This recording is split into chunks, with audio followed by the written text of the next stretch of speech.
Check it out.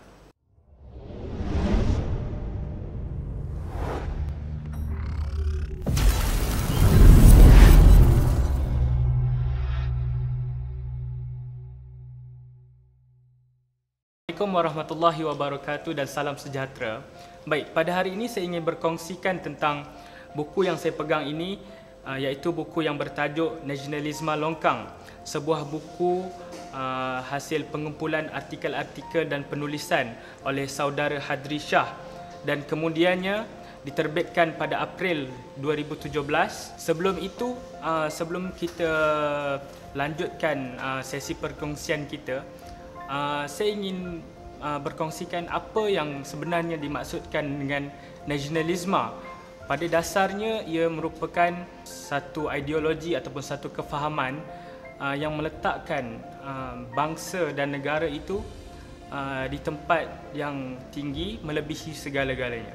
Apa yang menarik tentang buku ini ialah ianya menyuburkan kebencian, tetapi bukan kebencian kepada batang tubuh ataupun sosok seseorang individu, tetapi menyuburkan kebencian kepada produk-produk perhambaan yang dimiliki oleh institusi golongan elit atasan yang menjamin kesejahteraan dan kebajikan mereka semata-mata. Baik, itu yang pertama.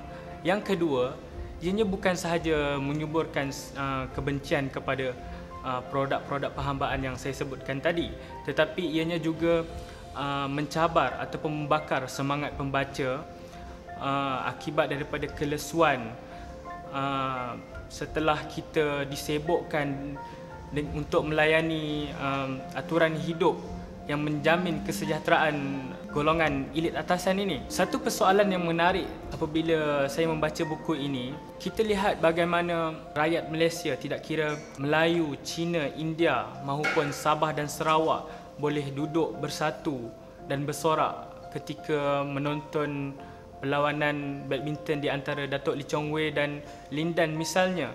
Tetapi persoalannya ialah, apakah maksud bersatu yang mereka fahami ataupun yang disemai sejak kecil lagi? Adakah semangat perpaduan itu hanya disuburkan ketika menonton perlawanan itu sahaja? Jika tidak, mengapa sentimen-sentimen perkauman dan isu-isu yang melibatkan agama dan kaum itu terus dimainkan? Kita boleh lihat sifat ataupun sikap nasionalis ini apabila timbul isu pelarian Rohingya misalnya.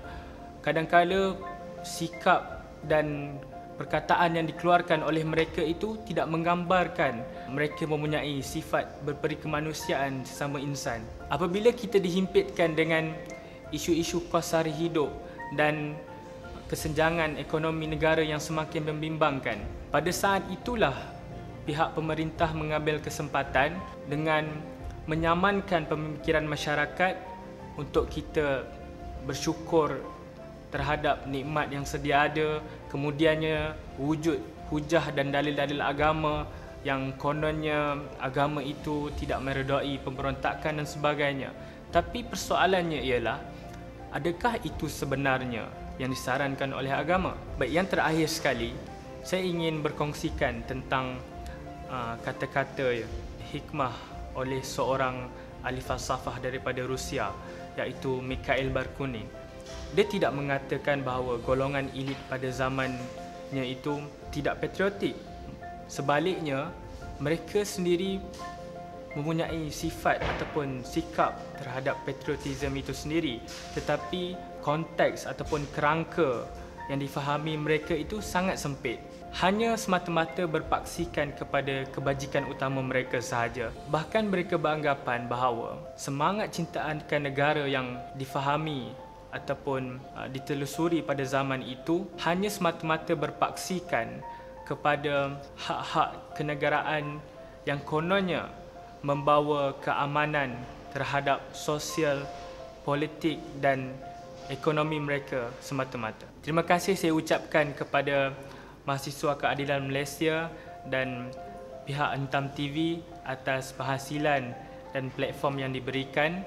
Teruskan ikuti perkembangan kami menerusi media-media sosial Mahasiswa Keadilan Malaysia dan Hentam TV untuk kupasan ilmiah dan perkongsian isu-isu semasa yang berikutnya. Check it out. Yang check it out tu nak ni ke? Macam last kali tu check it out macam tu Okey, check it out macam tu. Kau punya trademark, kau buat